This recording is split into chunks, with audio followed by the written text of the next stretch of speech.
L'hôpital du Croissant-Rouge à Hébron, en Cisjordanie. Depuis ce matin, les visites s'enchaînent.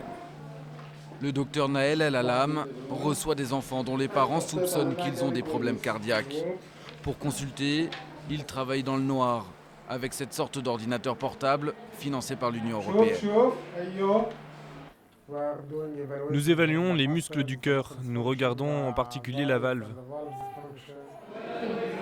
Les patients viennent de toute la Cisjordanie. Dans la population palestinienne, plus d'enfants sont atteints de malformations cardiaques que la moyenne mondiale, souvent en raison de mariages consanguins. La mère de cette petite fille et ses deux sœurs ont déjà dû subir une opération. Il faut vérifier qu'elle n'a pas le même problème. Je suis en train de l'examiner et je vois que tout va bien. Mais près de la moitié des membres de sa famille sont atteints de maladies cardiaques. Quand il ne consulte pas à Hébron ou à Ramallah, Naël travaille dans un autre service à Jérusalem, en Israël. Après des études en Ukraine, sa formation de cardiologie pédiatrique, il l'a reçue ici, avec ce professeur juif israélien.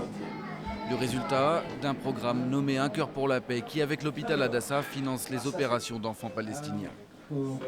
Merci beaucoup, docteur.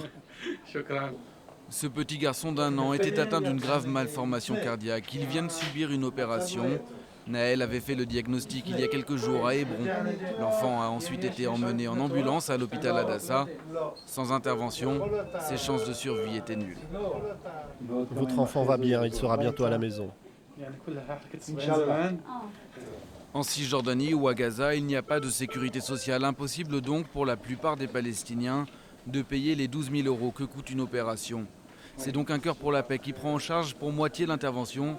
L'autre moitié est financée par Hadassah. Montre qu'on peut vivre ensemble, on crée des microclimats d'entente où et les médecins et les patients sont là ensemble, font front commun contre un seul ennemi qui est en fait la maladie.